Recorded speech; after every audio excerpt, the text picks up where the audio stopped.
I have to explain a little about why Sid Banks was, his view of psychology was so radically important. Yeah. So helpful in my mind, so necessary in terms of every science evolves. And it evolves when one person has a completely new viewpoint about how things work. And so it creates a paradigm shift. And a paradigm shift is a fundamental shift in how we understand a science. Remember I said all of psychology for 200 years was focused on improving thought content, feeling content, behavior content. All of those things are things that have already been created. So we talk about, what are you thinking? What have you been thinking? What were you thinking? What are you feeling? What were you feeling? What happened yesterday? What was so hard? What happened when you were a child? What were you feeling? What was that like for you? What are you feeling now? Yeah. What did you do? How did you do it? What can we do to help you improve and change your behavior? So it's important to understand that before even trying to understand where Sid was pointing, to understand what happened to him. Could I explain? Yeah. Because he had two major revelations that both of which I feel like continue to unfold and reveal more and more to me as I, for myself, experience the truth of what he saw. Maybe you could speak a bit about who he was. In the first episode of Beyond Skepticism, I had Michael Neal with me, and he spoke a little bit about the story and who he was. But for those listeners who weren't there, could you explain a little bit who he was?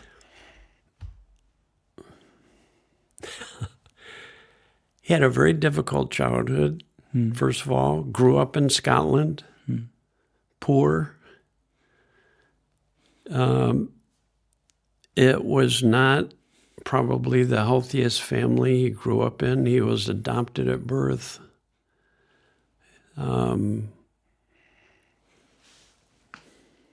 Challenging childhood, to say the least. He left school at the end of 9th grade because he needed to get a full-time job to work to help support his family. They were that poor. He became a welder. At one point, he moved from Scotland to British Columbia, to Vancouver, and was working there in a pulp mill. And he was a welder, and he worked as a welder. So, man from Scotland, 9th grade education, a welder, not really exploring psychology, not really exploring spirituality, didn't read about those things, or he was curious maybe, but never really got involved much in them. So, ordinary man. And his wife kept trying to help him because he was so insecure. By his own admission, he was very introverted, very quiet, very insecure, really nice guy, but very, very insecure. And his wife was always trying to help him self-improve. Right. So that he could be happier. Yeah. She got him involved in Toastmasters, thinking that it's learning how to do public speaking. It's an organization where you meet, and the first assignment was just think about something you can talk about for a few minutes with people, and then just talk for 3 minutes. Yeah. He had a panic attack, basically. He couldn't do it. It was too hard for him. He said, this won't work. This isn't going to help me. And so he left that and tried a number of different things. And then his wife said, there's a psychologist coming from New York City to Vancouver. He's famous. This was in the early 70s. I think we should go. He says, there's no way we can afford it. He signed up for it and then called them up and said, no, we can't come. It's too expensive. Signed up for it again. Canceled. Signed up a third time. And they said, oh, Mr. Banks, yes, it's you again. Okay. So he went to this. And it was in the early 70s, which is when I started psychology. Yeah. And at that point in time in the evolution of psychology, there was a lot of emphasis on you've got all these painful, old, repressed feelings within you.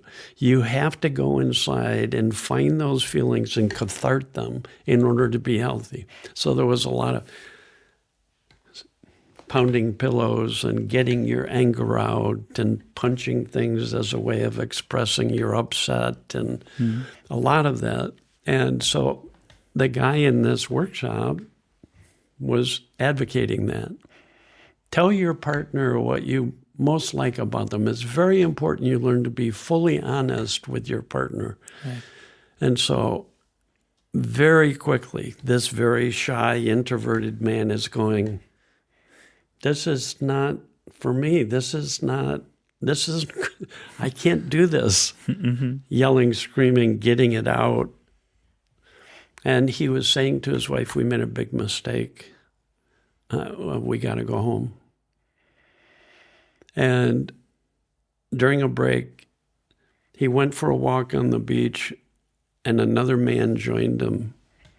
And he talked and he said, Sid, it doesn't seem like you're getting much out of this. And he says, I'm not. And he said, why not? I mean, this really can be helpful. And he says, I'm too insecure. So he goes off, this other guy, and later he comes back and he said, Sid, I've been thinking about what you said about you being too insecure. That's the biggest crock I've ever heard. That is just not true. You just think you are. Now, you never know when people are going to have big insights.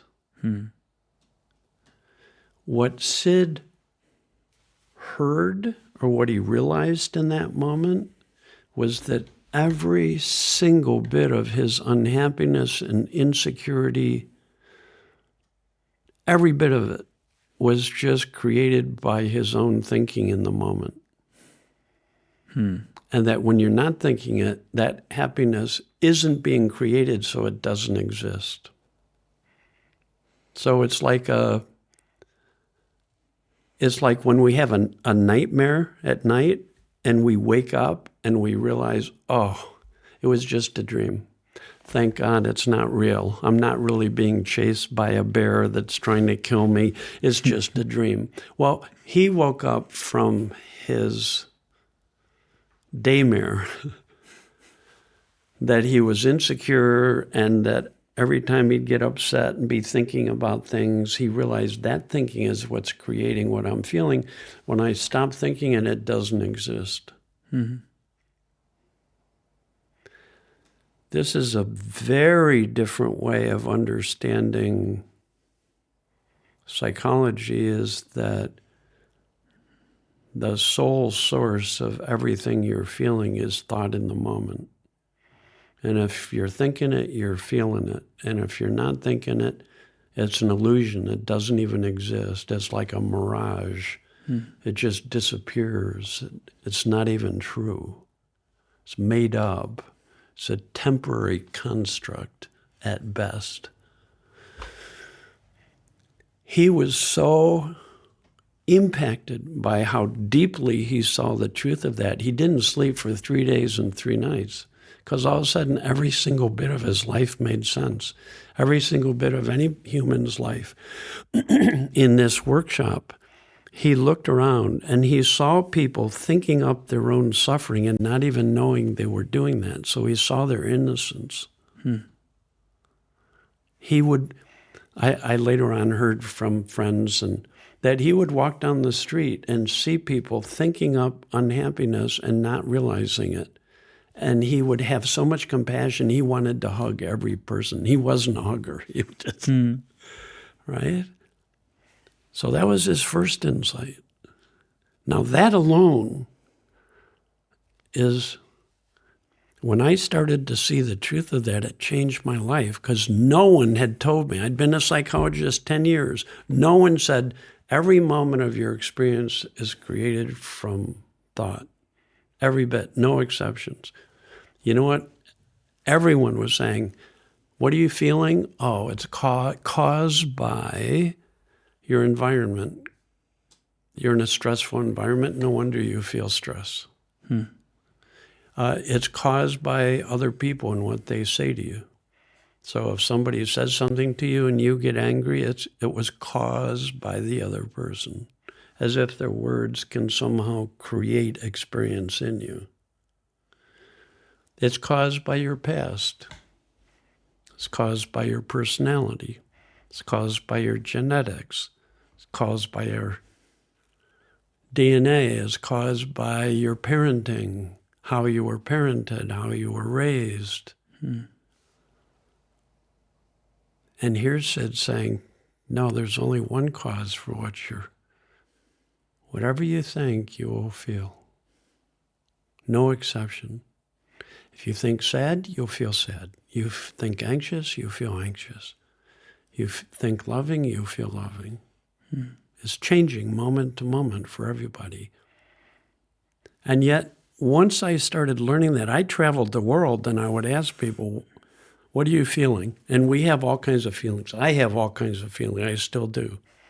But the next question is interesting. Where do you think it's coming from?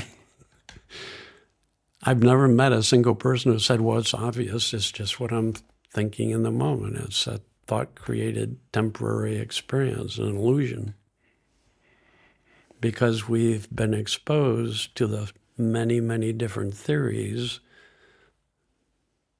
understandably, by a psychology that's not based in a creative nature of experience.